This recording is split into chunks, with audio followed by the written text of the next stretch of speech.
Aquilo, a bebida entra, a verdade sai. Ou o lado de, na tentativa de ficar mais leve, Você erra a mão. e de errar a Será mão. que a verdade sai sempre mesmo? Porque um mentiroso compulsivo não mente mais quando tá bêbado, não. Não sei. Na verdade, o que o álcool faz, né, ele enfraquece o nosso córtex pré-frontal, que tá aqui, é uma região do nosso cérebro que está atrás da nossa testa, e essa é a região por colocar freio. Essa aqui é o seu córtex pré-frontal que você está com vontade de fazer xixi, e você está num shopping. É o seu córtex pré-frontal que fala, não faça xixi, você está no shopping, você precisa esperar ir no banheiro. Um cachorro, por exemplo, se ele está com você andando num shopping, ele vai fazer um xixi onde ele estiver. Talvez se ele for muito adestradinho ali, ele espera um pouquinho, mas não vai esperar muito também. É isso que diferencia a gente dos animais. A gente tem esse freio. E o álcool, ele enfraquece justamente esse freio. Então, a depender do tanto de álcool que você ingeriu, o álcool ele tende a levar a gente mais para um lado animalesco. A gente começa a perder esse freio. Os animais, por exemplo, não têm. Alguns tipos de demências, por exemplo, demência frontotemporal. Às vezes a gente vai,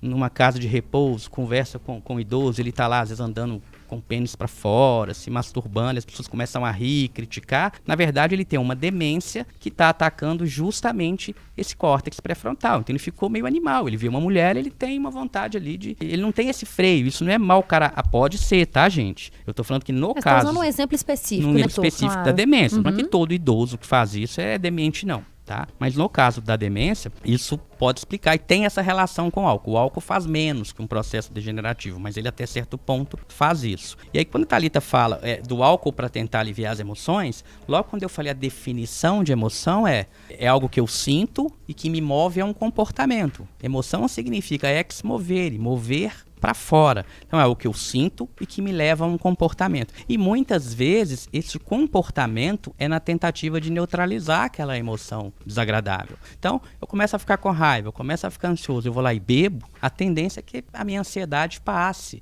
Eu começo a sentir bem com aquele álcool. O grande problema é que quando o efeito do álcool passa, essa emoção ela continua lá, ela continua numa forma mais intensa do que ela estava antes e muitas vezes você começa a ter outros problemas associados. Além de você continuar com uma desregulação emocional, talvez mais intensa agora pelo consumo do álcool, você desenvolve, por exemplo, um alcoolismo, você desenvolve um uso de substância. Então, é comum pessoas que têm desregulação emocional começarem a usar álcool e outras drogas, por exemplo. Então, eu costumo dizer o seguinte, que diante de um problema, qualquer que seja o problema, a gente tem 4 opções. A gente pode ficar reclamando o tempo todo e ter uma vida miserável, reclama e afastar as pessoas de você.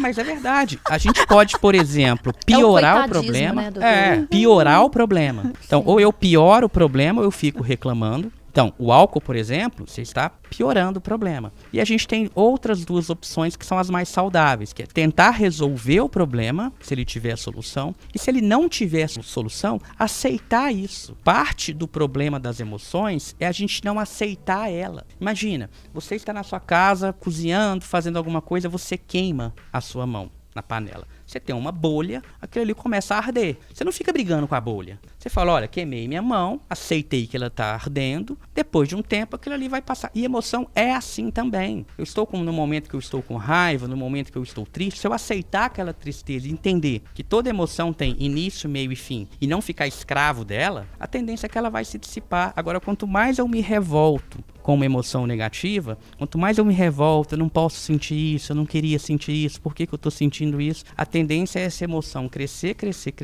e muitas vezes eu pioro, porque eu confio no que ela está mandando eu fazer. Então, se eu estou de mau humor, eu chego no meu trabalho e começo a descontar em todo mundo, e depois minha emoção passa, mas as coisas que eu fiz não passam, as pessoas já não querem sair mais comigo, as pessoas me taxam como chato, como insuportável, e aí eu começo a ficar mais triste, me isolo mais, fico mais revoltado, eu vou lá e brigo mais, as pessoas me isolam mais. Então a gente tem que aprender a olhar para aquilo que a gente está sentindo e muitas vezes aceitar que isso é um processo natural do ser humano.